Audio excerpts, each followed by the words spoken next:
We are called to higher things and are passing through a series of bootstrapping self-transitions that are synergized by the psychedelic plants in our environment and whose end state is anticipated in each of us as a microcosm when we surrender our egos and submerge ourselves in the great raging mystery of being that is all around us, all the time, everywhere. Oh.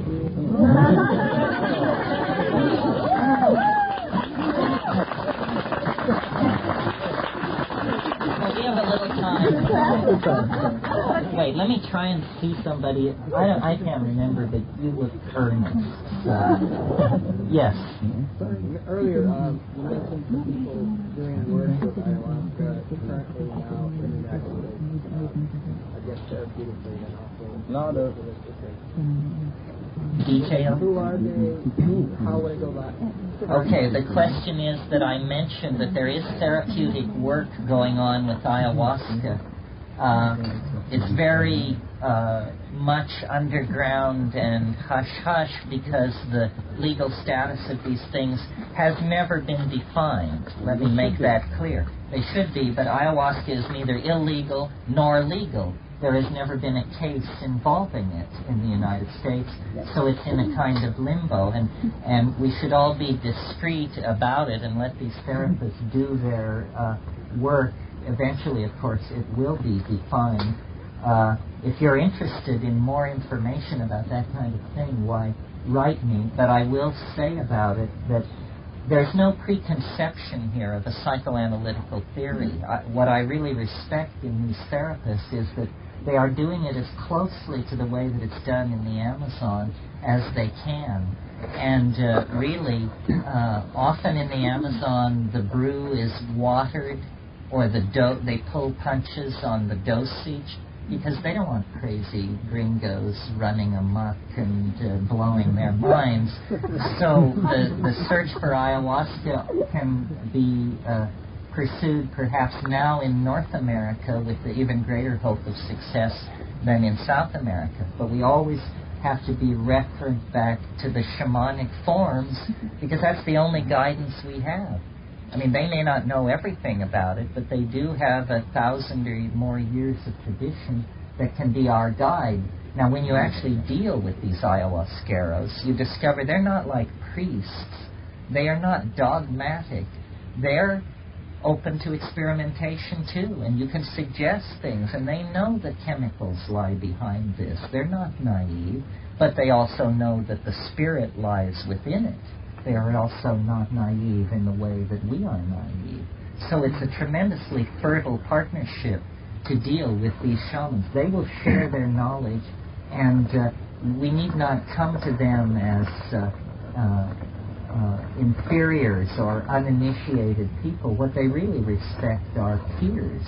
I mean, this is what everybody really respects. This is why I think the guru-chela relationship is so damaging. Because in the first place, nobody knows enough to be a guru, and nobody knows so little that they should define themselves as a follower. It just doesn't work that way. Back up to you. Earlier, maybe Friday, Saturday, about the political agenda, and I'm wondering if that means for you trying to work within the system as it now exists, whether there's any effort to legalize or reach psychiatric communities with psychoactive substances, and basically if you can just outline what your political agenda. Well, my political agenda is much more modest than that. I am just interested in keeping the dialogue going, meeting with groups of people like this, and knowing, because we have the support of institutions like OHI, that we can meet and discuss this. There does seem to be, apparently, this drug issue is going to be a big deal and lies directly in front of us. And what we're being asked to decide in this presidential election upcoming is, do we want to go full steam ahead into total fascism in order to solve the drug problem, or are we willing to think of, God forbid, legalizing some of these things and ceasing to beat upon each other because of the issue of drugs. I think that the whole thing which is holding back legalization is the Judeo-Christian uncomfortableness with the notion that somebody might have fun in a way that you disapprove of. Because drugs like heroin and cocaine are certainly a social scourge. But on the other hand, so is Valium and alcohol. And to hold your nose at one and condone the other is just total cultural schizophrenia. So I think what we need to do, and this may be coming out of necessity, is entirely disconnect the drug issue from morality. The notion that people who do certain drugs are bad and people who do or do not do certain other drugs are good is infantile and preposterous. What needs to be done, I think, is to, first of all, legalize all plants. That's very simple. Legalize all plants. Okay, then what are we going to do about these synthetic, addictive, hard drugs like heroin, cocaine, alcohol, so forth? They should be decriminalized. And if we're going to sell alcohol in this society, if we're going to peddle Valium, then we should sell all the rest and tax them very highly. And if there's a price to pay in addiction as we go through the process of educating people, the taxes from these substances will be used to pay for that education and those addiction centers. Because the cost in destroyed lives and ruined societies will be far less. Far less. Coca was no problem in South America for centuries. Now the coca trade is just screwing up everything. I cannot go to my favorite areas of the Amazon and botanize because missionaries who grow cocaine have given orders to their Indian slaves to shoot anybody who comes into those areas. This is a totally culturally corrupting force, and it is money, not drugs, money that is corrupting it. And the major problem is, as I said a couple of days ago, the addiction on the part of governments and intelligence agencies to funny money. That's what's going on. The whole Vietnam War was a front for a junk running scheme. A junk running scheme which made a huge amount of money for a lot of creeps, which destroyed the political will of the ghettos to seek social justice in America. That all just fizzled out. They killed Martin Luther King and everybody else, and then flooded the ghetto with junk. The cocaine thing is a direct replay. Ronald Reagan is tiptoeing around whether or not he should be friends with Mikhail Gorbachev, when look who he is friends with. The utter scum of the earth, the most outrageous ragtag band of fascist gangsters you've ever seen. I mean, real subhuman filth. They call them authoritarian regimes. And make a distinction between them and communism and say, well, these authoritarian regimes, at least they're not communist. Well, I'm telling you, it's just a scam to addict a whole bunch of people to drugs and then get the money to support wars in isolated and forgotten parts of the world. So, and very noticeable in my own area was for years we couldn't get hashish in the Bay Area, or when somebody had it, it was a crumb. And suddenly, about 7 years ago, there was all the hashish you wanted, and people were quoting prices on tons and then megatons. Well, this doesn't mean some hippies broke through. This means, you know what it means. It means that the Mujahideen needed money to support a war of national liberation against the Soviet occupation, and they had no hard currency. All they had was hash. And so the hash ships were allowed to unload the megatons of hash, and the money was turned into weapons. The weapons buyers, the weapons dealers from Israel and South Africa and the United States cashed in and made fortunes. And perhaps it was a just war in Afghanistan. I love hash. I'm not knocking that, but I'm pointing out that that was their way of supporting the Mujahideen, was to just institute this smuggling thing. And this has been done again and again, and they make no distinction between a harmless drug like hashish and truly horrible drugs such as heroin. I mean, heroin is really, I think, a dubious drug. I think I talked to a pretty white, squeaky clean kind of middle-class yuppie crowd, but I've known junkies, lots of junkies, and it would stand your hair on end. I mean, here's a drug which turns human beings into cockroaches, literally before your very eyes. And, you don't need that. It's insectoid, programmed, unexamined, machine-like behavior raised to a degree that's just horrifying. So, for us, as a psychedelic community, we're going to have to mind our P's and Q's, because the issue isn't about us. The government isn't trying to get rid of drugs because it doesn't want people jumping out of buildings. It doesn't want people making mega fortunes that it's not getting any tax revenue out of. So psychedelics have never been big money makers.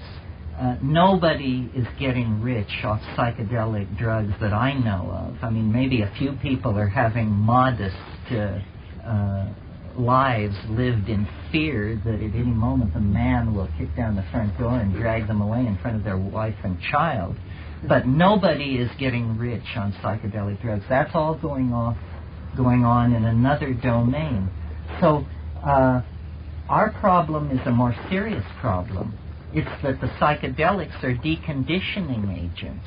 This is the real, I don't want to use a dominator metaphor, but the real knife poised at the heart of the establishment is the deconditioning potential of psychedelics. That's what made the 1960s such a tumultuous thing. The CIA didn't care that people were selling acid. They cared that LSD was changing people's minds.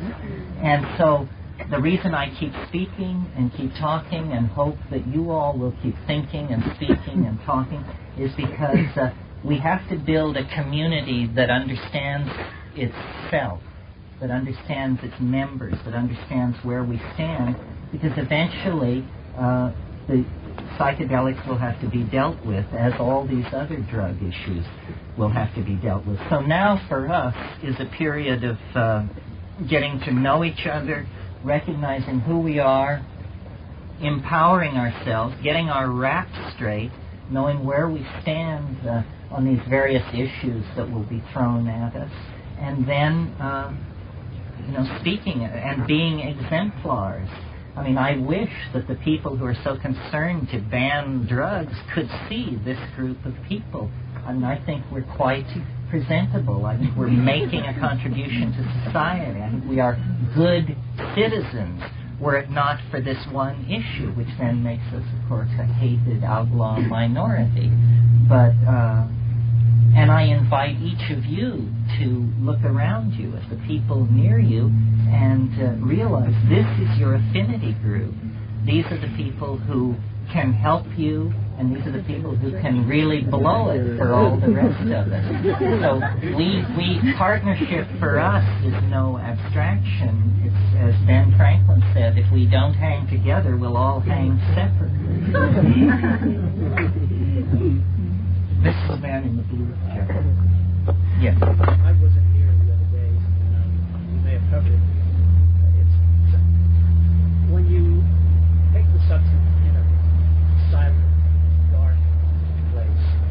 I wanted you to go into it a little further from that point on. When I took acid years and years ago, I had wonderful trips, and I heard that there were people around me jumping in buildings, trying to fly. Could you get into the process of how you deal with I mean, what actually happened? Yeah, I mean, from your experience. Well, the model is basically the same for all of these things.